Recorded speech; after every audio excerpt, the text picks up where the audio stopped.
আসসালামু আলাইকুম সুপ্রিয় শিক্ষার্থীবৃন্দ, আগামীকাল তোমাদের কৃষি শিক্ষা পরীক্ষা অনুষ্ঠিত হবে। তোমাদেরকে বলেছিলাম আমরা কৃষি শিক্ষা 4 থেকে 5টা পর্ব দিব। তারই ধারাবাহিকতায় আজকের এই ভিডিওতে আমরা তৃতীয় পর্ব নিয়ে আলোচনা করব। পূর্বের 2টা ভিডিওতে প্রথম এবং দ্বিতীয় পর্ব নিয়ে আলোচনা করেছিলাম, সেখানে গুরুত্বপূর্ণ কয়েকটা এমসিকিউ দিয়েছিলাম। এই ভিডিওতে তৃতীয় পর্ব থেকে কয়েকটা গুরুত্বপূর্ণ এমসিকিউ তোমাদেরকে দিব, যেগুলো তোমাদের কৃষি শিক্ষা পরীক্ষায় ইনশাআল্লাহ কমন আসবে প্রত্যেকটা বোর্ডে। একটু পর আমরা চতুর্থ এবং পঞ্চম পর্বের এমসিকিউ দিয়ে দেবো ইনশাআল্লাহ খুব শীঘ্রই। সো পরবর্তী পর্বের এমসিকিউগুলো পাওয়ার জন্য চ্যানেলটা অবশ্যই সাবস্ক্রাইব করে রাখবেন। Thank you so much. এখানে প্রথমে হচ্ছে একই উদ্দেশ্যে একজোট হয়ে কোন কাজটি করা হয়। এটা হচ্ছে গ নাম্বার সমবায়।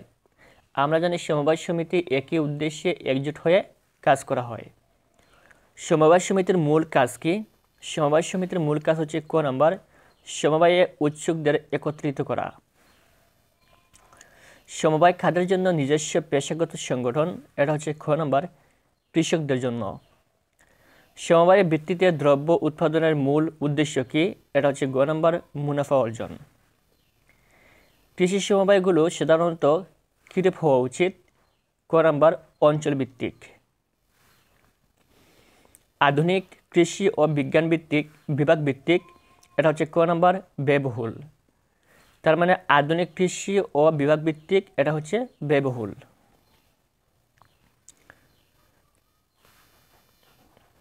এখানে দেখি 7 নাম্বার টাকার অভাব দূর করে কৃষিকাজের জন্য কয়েকজন কৃষক একত্রে গঠিত হওয়াকে কি বলে? এটা হচ্ছে ঘ নাম্বার কৃষি মূলধন সমবায়। কৃষি উৎপাদনশীলতা বৃদ্ধিতে কোন সমবায় অধিক কার্যকর? এটা হচ্ছে গ নাম্বার কৃষি উৎপাদন সমবায়।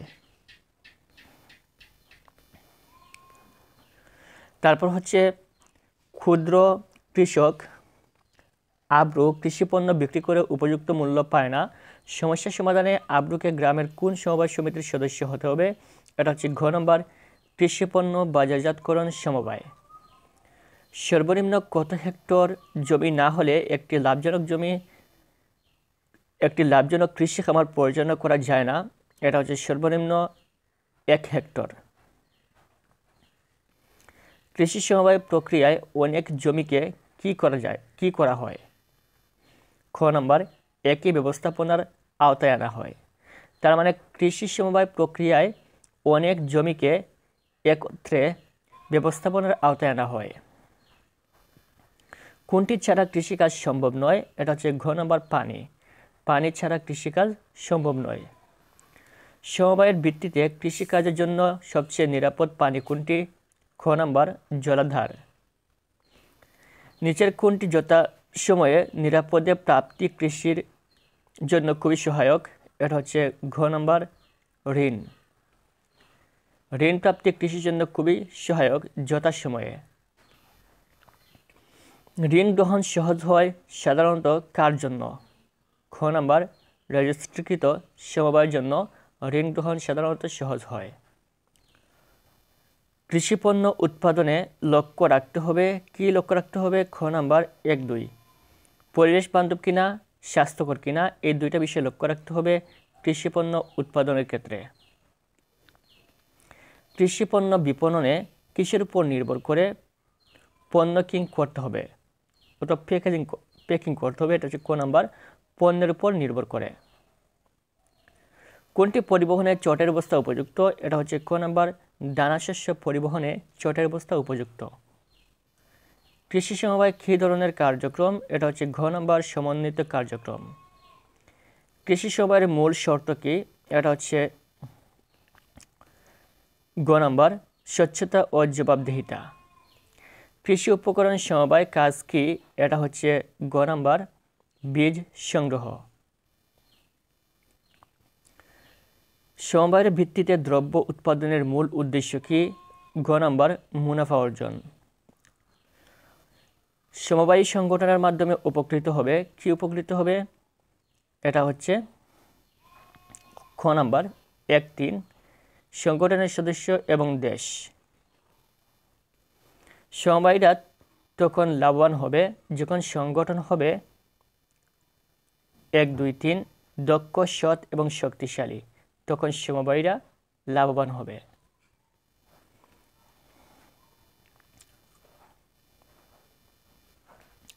ব্ল্যাক বেঙ্গল ছাগল একসাথে কয়টি বাচ্চা দেয়?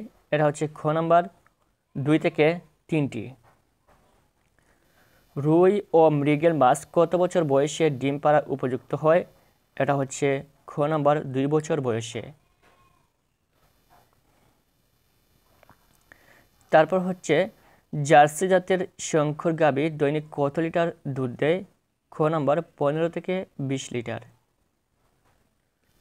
বাণিজ্যিক খামার কত প্রকার? 3 প্রকার। ক নাম্বার বাণিজ্যিক খামার 3 প্রকার। রুই কাতলা মৃগেল মাছ কোন মাসে ডিম পাড়ে? এটা হচ্ছে খ নাম্বার মে থেকে জুলাই মাসের মধ্যে ডিম পাড়ে রুই কাতলা এবং মৃগেল মাছ। ফ্রিজিয়ান জাতের শঙ্কর গাভী দৈনিক কত লিটার দুধ দেয়? 6 নাম্বার আমরা দেখি, খ নাম্বার 15 থেকে 20 লিটার। এদেশের অর্থনীতির মূল চালিকা শক্তি কোনটি? এটা হচ্ছে খ নাম্বার কৃষি। এদেশের অর্থনীতির মূল চালিকা শক্তি হচ্ছে কৃষি। আকার অনুযায়ী কৃষি খামার কত প্রকার হয়ে থাকে? গ নাম্বার 2 প্রকার হয়ে থাকে। পুকুরের পানিতে কিসের অভাবে মাছ খাবি খায়? এটা হচ্ছে খ নাম্বার অক্সিজেনের অভাবে। নিচের কোনটি দেশি মাছ?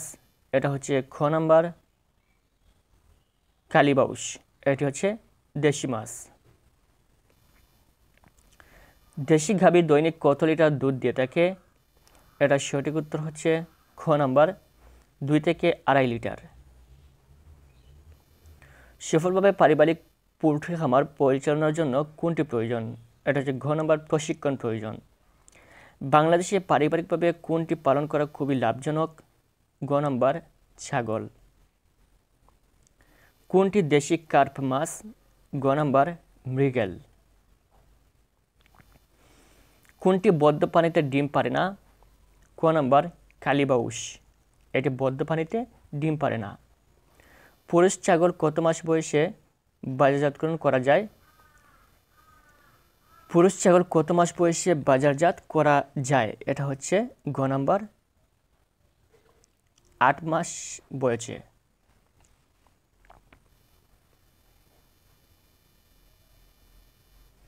পুকুরের লাল শেওলার স্তর প্রতিকারে প্রতি শতাংশে কত গ্রাম কপার সালফেটের পুটলা বাঁধতে হবে? এটা হচ্ছে ক নাম্বার 12 থেকে 15 শতাংশে 12 থেকে 15 গ্রাম।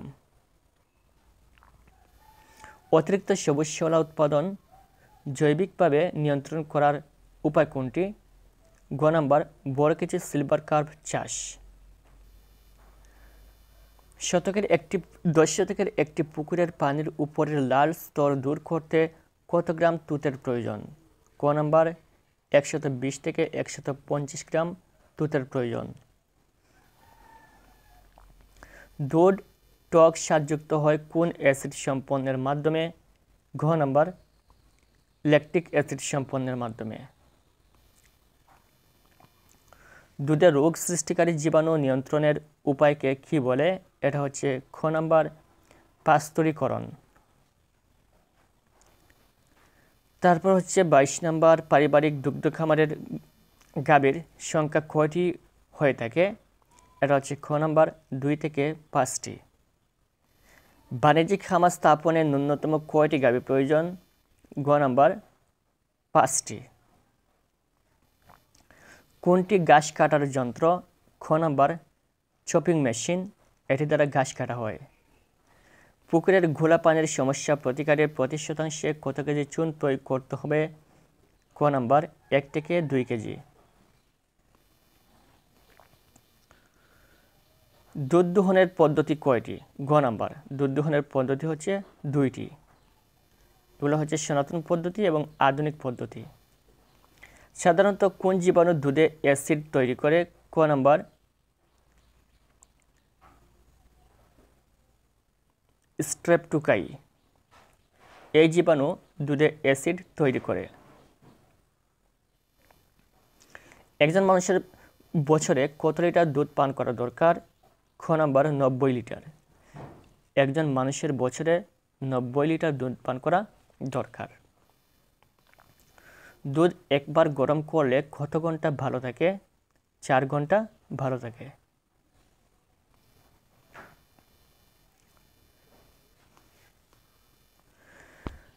দুধ পাস্তুরিকরণে কোনটি ব্যবহৃত হয়? ক নাম্বার তাপমাত্রা। পাস্তুরিকরণের উদ্দেশ্য কি? ক নাম্বার রশ্মি জীবাণুমুক্ত করা।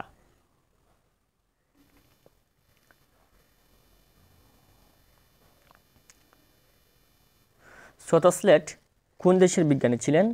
এটা হচ্ছে খ নাম্বার জার্মানের বিজ্ঞানী ছিলেন। তার মানে স্টোসলেস কোন দেশের বিজ্ঞানী ছিলেন? এটা হচ্ছে জার্মানের বিজ্ঞানী ছিলেন। পাস্তুরিকরণ কে আবিষ্কার করেন? এটা হচ্ছে ঘ নাম্বার লুই পাস্তুর। তিনি পাস্তুরিকরণ আবিষ্কার করেন। পাস্তুরিকরণ প্রক্রিয়া প্রথম কে ব্যবহার করেন? গ নাম্বার ড সোতস্লট। তিনি প্রথম পাস্তুরিকরণ প্রক্রিয়া ব্যবহার করেন। দুধ পাস্তুরিকরণে কত ডিগ্রি ফারেনহাইট তাপমাত্রা 30 মিনিট উত্তপ্ত করতে হয়? এটা হচ্ছে খ নাম্বার 45 ডিগ্রি ফারেনহাইট তাপমাত্রায় 30 মিনিট উত্তপ্ত করতে হয়। পাস্তুরিকৃত দুধ কত তাপমাত্রার নিচে ঠান্ডা করতে হয়? ক নাম্বার 4 ডিগ্রি সেলসিয়াস তাপমাত্রার নিচে ঠান্ডা করতে হয়। পাস্তুরিকরণে দুধের পরিণতি কী হয়?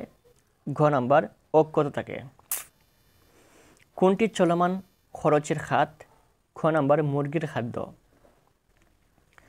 পারিবারিকভাবে ব্রয়লার মুরগির খামারে কোনটি স্থায়ী খরচ?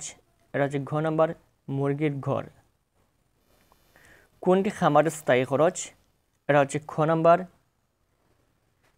ব্রডার যন্ত্রের দাম। এটা হচ্ছে খামারের স্থায়ী খরচ। পারিবারিক ব্রয়লার মুরগির খামারের নিচের কোন উপাদানটির চলমান খরচ সবচেয়ে কম? এটা হচ্ছে ঘ নাম্বার শ্রমিক। অতি উচ্চ তাপে 137.80 সেলসিয়াস পাস্তুরিকরণে কত সময় লাগে? খ নাম্বার 2 সেকেন্ড। লিটার কি? ঘ নাম্বার মুরগির বিছানা।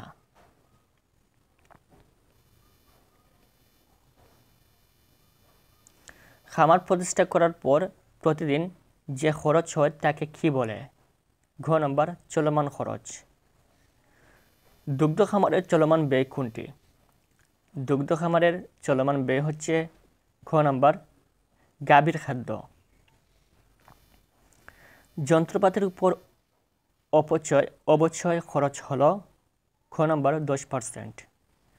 ব্রয়লার মুরগি পালনে মোট বাৎসরিক অপচয় খাত কয়টি? খ নাম্বার 3টি। এগুলো হচ্ছে মুরগির ঘরের উপর, যান্ত্রিক যন্ত্রপাতির উপর, মোট স্থায়ী মূলধন ও মোট চলমান খরচের উপর। এই 3টে খাতে অপচয় হয়। পারিবারিক কৃষি খামারে করা যায় কি করা যায়? এটা হচ্ছে ঘ নাম্বার 1, 2, 3 মৎস্য খামার, পোল্ট্রি খামার এবং গবাদি পশুর খামার। এই 3টেই পারিবারিক কৃষি খামারে করা যায়। চাষযোগ্য দেশি জাতের বেশি উপযোগী মাছ, এটা হচ্ছে খ নাম্বার সরপুঁটি এবং বোয়াল। খামারে পোনা মজুতকারীর ব্যবস্থাপনা হলো, এটা হচ্ছে খ নাম্বার 1, 3 পোনার প্রজাতি নির্বাচন এবং পোনা পরিবহন।